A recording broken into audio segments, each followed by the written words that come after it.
आपने सबसे पहले घबराना नहीं है।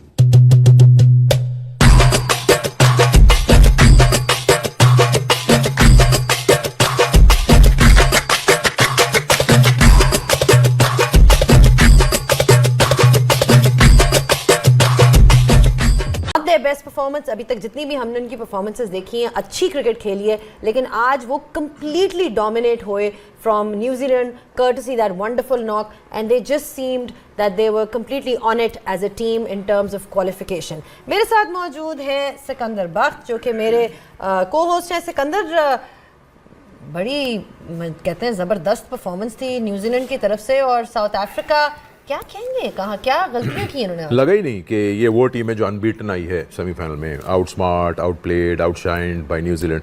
और हो सकता है हमारे जो पैनलिस्ट हैं, गेस्ट हैं, वो अपने डिटेल में बताएंगे चीज़ें, conditions and everything. I think totally कहीं से भी मिसमैच दिखा, मैच तो हुआ ही नहीं, क्योंकि लगी नहीं रही थी वो टीम जो सबको हरा के आई है। तो आइए हम मिलवाते हैं अब हमारे पैनलिस्ट से जो हमारे साथ बैठे हुए हैं, पूरे वर्ल्ड कप में हमारे साथ थे। सकलैन मुश्ताक, मोहम्मद हफीज़, सना मीर और उमर गुल। सना ने खास तौर पे कहा था कि मुझसे आराम से बात ना कीजिए। आपकी तरफ हमेशा देख के वो स्माइल, जब वो जीत जाती है प्रोटेक्शन तो वो एक और, मैंने उनसे कहा था जैसे ऑफ कैमरा होते हैं वैसे ऑन कैमरा ये कहा था। तो सब मौजूद है यहाँ पे, और आई एम प्रीटी श्योर कि जीत हार तो ऑफकोर्स सब कहते हैं खेल कैसा है, लेकिन जिस तरह से साउथ अफ्रीका बाहर हुआ है, अगेन लगता है कि वो फीका पड़ गया पूरा जो एक कॉन्टेस्ट का जितना बिल्डअप था। देखिए, सबसे पहले तो न्यूजीलैंड को मुबारकबाद देनी है, हम सबको बहुत मज़ा आया, क्योंकि जब आप अच्छी क्रिकेट देखते हैं तो आपको अच्छा लगता है। साउथ अफ्रीका की अगर आप ओवरऑल आज की मैं डिस्प्ले ऑफ क्रिकेट की बात करूँ तो they were totally under pressure, they body language was not up to the mark, specially उनकी बैटिंग के अंदर। और फिर जो बॉलिंग के अंदर पहले 6 ओवर में पेस दी गई, लाइक ये सोचे नहीं गया कि Maharaj can also come and play the role, क्योंकि स्पिनर्स अगर रचिन रविंद्रा बॉल को होल्ड कर सकते हैं तो हमारा मेन स्पिनर क्यों नहीं कर सकता? तो I think it was totally again the management of the pressure, I think is something, क्योंकि क्रिकेट के टैलेंट का एक और बड़ा इंपॉर्टेंट टैलेंट है वो आपकी मेंटल स्टेट की मैनेजमेंट है, जो मुझे लगता है कि नॉकआउट स्टेज में आके साउथ अफ्रीका जो है वो लूज़ कर जाता है। और ये आज से नहीं, इनकी अगर आप हिस्ट्री देखें तो हर मर्तबा ये नॉकआउट स्टेज पे आके कुछ ऐसा करते हैं जो इन्होंने राउंड मैचेस में नहीं किया होता। क्योंकि अगर हम इनके टोटल जर्नी देखें तो they look like a complete team, batting, bowling, मुश्किल हालात, सब चीज़ों से ये पास कर रहे थे। लेकिन जो नॉकआउट स्टेज का प्रेशर है उसमें मुझे लग रहा है कि ये आके क्रम्बल करते हैं, इनको उसकी मैनेजमेंट नहीं हो पाती। और आज का मैच भी डिफाइन करता है कि they still having the same state of mind. State of I can't say that. तो मैं अब हम क्या इनको बात कर सकते हैं, हमारी इतनी जुर्रत। चले, पॉइंट ये है कि आपके वाले point, we won't use that word, but describe तो आप यही करेंगे ना कि भाई आपको इतने मौके मिले, आप सेमीफाइनल में पहुंचे और बहुत अच्छी टीम है। Nobody is denying the fact that south Africa is not a good team, but knockout stage का pressure, Saklan, you featured in so many tournaments. It seems like Hafeez ने जो बात की बिल्कुल सही थी कि जब वो आए ही फील्ड पे, बॉडी लैंग्वेज की मैं बात कर रही हूँ, तो नज़र आ रहा था कि न्यूजीलैंड बहुत रिलैक्स लग रही थी, सैंटनर हंस रहा था। एक मैं माहौल की बात कर रही हूँ कि एक as a leader when you are smiling and दूसरी तरफ अगर आप साउथ अफ्रीका की तरफ देखें तो body language was a little sort of they were in their shell. I think of air मैं और गुल भी बात कर रहे थे, गुल ने भी कहा, मैं मिस कर गया था इंटरव्यू दोनों का, सेंटर का और मार्करम का। तो गुल ने मुझे कहा कि सैकी भाई देखा आपने, वो थोड़ा सा टेंस लग रहा था, टॉस का भी तो था, भी टॉस हार गई और वो, उसके चेहरे पे वो चीज़ नहीं थी और वो बड़ा काम कंपोज लगा। मैं हमेशा पहले भी कहा, न्यूजीलैंड का एक फार्मूला है, हार जीत तो ऑब्वियसली हर बंदा देखता है, बट वो हार जीत को नहीं देखते हैं। उनके अंदर जो क्योंकि 1.5-2 साल मैंने इनके साथ काम किया, वो कहते हैं फ़न, एंटरटेनमेंट, इन्जॉय, फिर ये क्या करते हैं, रिस्पेक्ट करना गेम को, कोलीग को, साथी को, कॉन्टेस्ट को, इसको रिस्पेक्ट देनी है गेम को। फिर उसके बाद जो है अपने पोटेंशियल पे आपने 100% देना है, और आप अपने अंदर देखेंगे कि मैंने क्या 100% दिया मैच में भी और प्रैक्टिस में भी। उसके बाद ज़ाहिर है आपकी कुछ लर्निंग्स होती हैं, कुछ आपको रिवॉर्ड मिलता है, उसको आप अप्रिशिएट करते हैं। जो लर्निंग्स हैं उसको कैसे इवॉल्व करके उन लर्निंग्स को अपनी स्किल्स के साथ अटैच करना है, और फिर आपने वापस फिर जाना है जाके एग्जीक्यूट करना है। वो रिजल्ट की तरफ इतने रिजल्ट ओरिएंटेड नहीं है, वो प्रोसेस ओरिएंटेड है। जब ये प्रोसेस पूरा करते हैं रिजल्ट खुद ब खुद आना शुरू हो जाता है। तो मिचेल सेंटनर ने भी ये कहा था कि we haven't played our best cricket yet. वो उसने ये जो बात कही ये भी बहुत बड़ी बात थी कि हम खेले हैं, आए हैं, बट अभी तक नहीं खेली। आज जो टॉस का जो था वो तो अलग बात है, बट जिस तरह की उन्होंने क्रिकेट खेली है आउटस्टैंडिंग किस्म की। कोल मकॉन्की ने आके 2 आउट एक ही ओवर में कर दी, रीढ़ की हड्डी वहाँ थोड़ी, फिर रचिन रविंद्रा ने आके उनकी 2 बड़ी मछलियाँ खाई हैं, किलर द मिलर और दूसरा जिसको हम कहते हैं उसको वो ले गया। यानी 4 बंदे ये 2 उन्होंने अपना काम कर दिया, उसको 1 ओवर के बाद उन्होंने चेंज कर दिया। यानी मैचअप्स पे कितना इनकी वर्किंग थी, तो मैचअप्स के एतबार से इन्होंने किस तरीके से वो किया हुआ था। अगेन रिसर्च ये कहती है दोनों टीमों का पोटेंशियल अगर बराबर है, जिसकी प्रेपरेशन अच्छी है और उस प्रेपरेशन पे वो एग्जीक्यूट काम कंपोज होके और कॉन्फिडेंट होके एग्जीक्यूट करेगा, वो दूसरे को मार देगा। आज न्यूजीलैंड की टीम बहुत ही प्यारी खूबसूरत लगी, काम कंपोज और कॉन्फिडेंट, बहुत खूबसूरत गेम खेला उन्होंने। मुबारक टू गुल एंड सना को। और नहीं मैं तो नहीं था। आप नहीं थे? आपने अच्छा ये वाली साइड हार चुकी मैंने कहा था साउथ अफ्रीका लूंगा तो न्यूजीलैंड जीतेगा। अच्छा, अच्छा। ये कहा था। सना के पास आते हैं। सना, अगर आप इस मैच को देखें एज अ होल, यूजुअली कहा जाता है, हालांकि हाई स्कोरिंग ग्राउंड है, 199 भी चेज हो गया था, 195 चेज हुआ था, लेकिन नॉकआउट गेम्स में 2 बराबरी की टीमों में एक्सपेक्ट नहीं करते इतना बड़ा स्कोर हो। 170 टू विन, फिर भी कहीं फाइट हो सकती थी। मैं न्यूजीलैंड की बॉलिंग पे लेके आता हूँ क्योंकि शॉकिंग रहा। अभी इन्होंने बात की मैचअप्स की, क्या ये हो सकता था, इफ एंड बट पे बात हो सकती है कि 2 राइट हैंडर्स, दोनों मारने वाले फास्ट बॉलर्स के अगेंस्ट वेरी गुड, महाराज को लाया जाता पावर प्ले में अगेंस्ट 2 राइट हैंडर्स? बिल्कुल, हफीज़ भाई ने ये बात पॉइंट आउट भी की। और अगर आप न्यूजीलैंड की बॉलिंग देखें तो 9 ओवर स्पिन से कराएं, जिसमें 4 से 4 विकेट्स उन्होंने लिए हैं वहाँ पर। और हम यही देख रहे थे पेस ऑफ बड़ा मुश्किल होता है ऐसे ग्राउंड पे जिसकी डायमेंशन थोड़ी छोटी हो एज़ कम्पेयर टू दूसरे ग्राउंड्स खेले, वहाँ पे स्पिनर से ज़्यादा ऑपरेट करना। तो ऑलमोस्ट 50-50 9 ओवर स्पिन से न्यूजीलैंड ने करा दिए।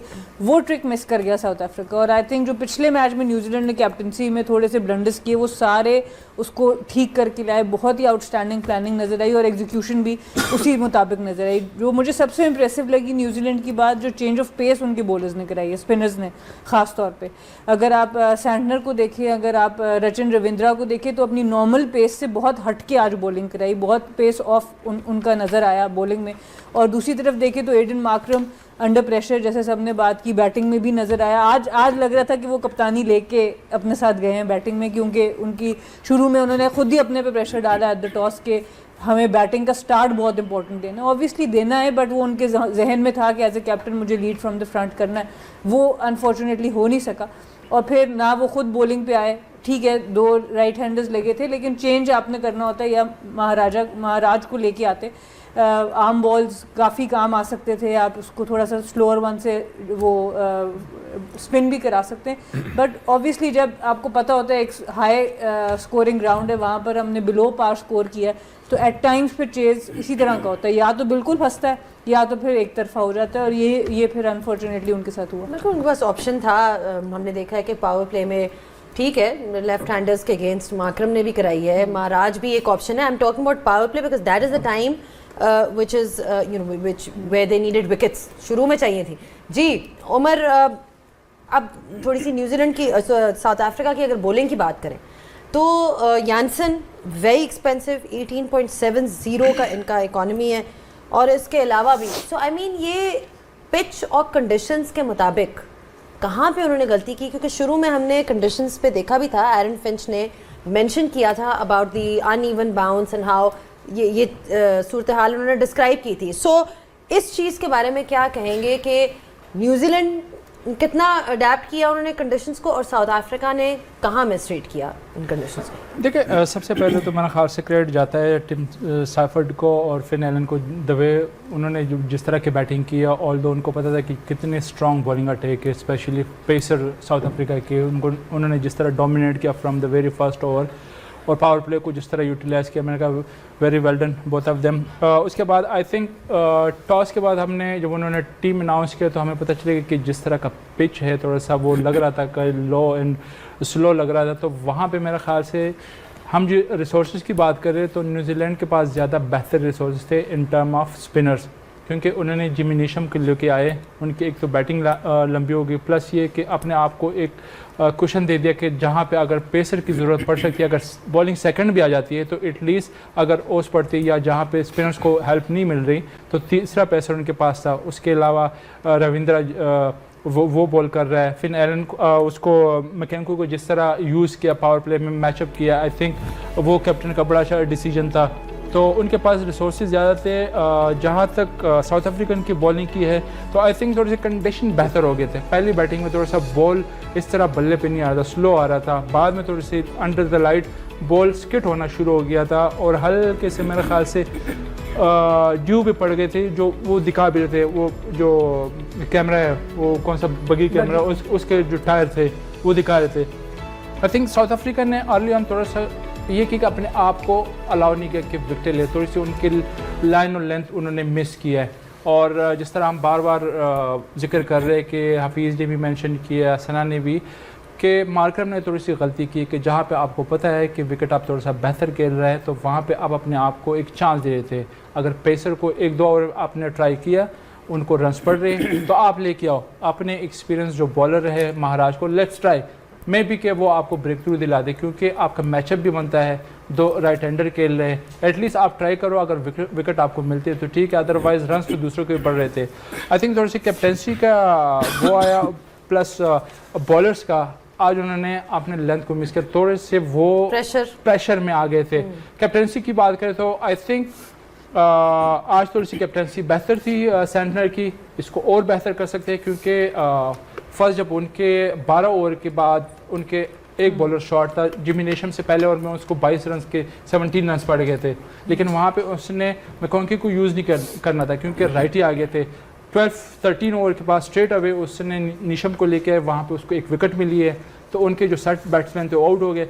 फिर अगेन आई वुड से कि जो शार्प कैप्टन होते हैं ना, तो वो गेम को डीप नहीं लेके जाते। 18th ओवर जहाँ पे जिमी नेशम से कराया, मेरे ख्याल से वो थोड़ा सा गलत डिसीजन था। अगर आपके 2 सेट बैट्समैन खेल लो, उसके बाद टेल आ जाती है, तो वहाँ पे आप मेन बॉलर से कराओ। वहाँ पे फर्गूसन का 1 ओवर पड़ा हुआ था, हेनरी का था, आप आखिरी ओवर जिमी नेशम से करा दो। आई थिंक ये 10-15 रन और कम हो सकते थे। राइट जी। अभी जो बात की ज़ैनब ने, अच्छा पॉइंट था हफीज़, रिगार्डिंग जो एरन फिंच ने कहा था कि उन्होंने एग्जैक्टली शायद ये बोला था कि नए बॉल के साथ वेरिएबल बाउंस होगा। और अगर आप इनकी फॉलो विकेट्स जो हमने अभी देखी साउथ अफ्रीका की, उन्होंने स्पिनर्स टॉप 5 में से 4 जो है वो स्पिनर्स को विकेट दे गए। उसका शायद कहीं रीज़न नज़र आ रहा था कि ये हर बॉल सीमर्स के अगेंस्ट ऑन दी आप खेलने की कोशिश कर रहे थे और नहीं आ रहा था बॉल बल्ले पे, और वो फ्रस्ट्रेशन निकली है ऑफकोर्स स्पिनर्स पे, और उसका फ्रूट या रिवॉर्ड जो है वो स्पिनर्स को मिला। देखें, पहले तो आउट होने की आप अगर डिसमिसल्स देखें तो कहीं पे भी टर्न तो नहीं है, उसको ये टर्नर तो मिला नहीं। So it's a poor batting display from the batsman. ऐसा नहीं कि कोई बॉल के अंदर को बहुत लो रह रहा था, यहाँ को बॉल एक्स्ट्रा ऑर्डिनरी को टर्न हो गया। एक टर्निंग ट्रैक हो ना तो आई कैन अंडरस्टैंड कि यार वो लेटरल मूवमेंट जब आपका टर्न मिलता है तो आपको मुश्किल हो सकती है, लेकिन जहाँ पे टर्न नहीं हो रहा and you playing a cross batted shot, you not managing like balls were there, और आप उसको अगर हिट नहीं कर पा रहे, तो I think it's total based on the mental state. क्योंकि जितने भी बैट्समैन मुझे नजर आए आज पहले जो 5-6 apart from Jansen, because he was striking the ball very well right from the start, लेकिन अगर पहले 6 बैट्समैन की तरफ जाएं तो वो टेंटेटिव थे, दे वर लिटिल बिट टिमिड। अगर आप उनको हल्का सा, जो ब्रेविस का आउट है, it was a no shot. So जो माकरम खेले हैं, जो पहले 15 बॉल या 16 बॉल वो खेले हैं, वो माकरम है ही नहीं जिन्होंने पूरे टूर्नामेंट में जैसे खेला। It was a totally different Markram we all watch tonight. तो मुझे लगता है कि ओवरऑल इनकी जो मेंटल स्टेट है, मुझे लगता है सिर्फ और सिर्फ मसला वो हुआ है कि they took a lot of pressure to play the knockout. और मुझे लगता है वो कहीं ना कहीं जो हिस्ट्री चलती आ रही है और चलती आते आते इन तक आती है, ये कहते तो ज़रूर हैं कि हम हमारा वो जो हिस्ट्री है हम उसको इस तरह प्रेशर में नहीं हमारे, लेकिन वो रिफ्लेक्ट कर रही है इनकी every time in a knockout stage कि मोस्ट ऑफ द टाइम ये बायलैटरल सीरीज नंबर 1 टीम के तौर पर आते हैं, टूर्नामेंट के राउंड मैचेस नंबर 1 टीम की तरह खेलते हैं, लेकिन जैसे ही नॉकआउट स्टेज आती है वो प्रेशर इनके ऊपर माउंट कर जाता है। आई थिंक पूरा वर्ल्ड कप मैंने बात की थी, सना को बताया जब हमने शो पे कहा था कि उनके हेड कोच जो है साउथ अफ्रीका का, उन्होंने कहा कि बस ये एक मैच निकल जाए फिर हम होम ग्राउंड पे चले जाएंगे अहमदाबाद पे। तो सारे मैचेस वहाँ खेल के बाहर आए हैं, तो एकदम से I don't know should I से एलियन कंडीशंस, लेकिन हाँ जिस तरह से उन्होंने एम्ब्रेस किया पावर प्ले को जब बैटिंग कर रहे थे, आई थिंक इससे बेहतर कर सकते थे।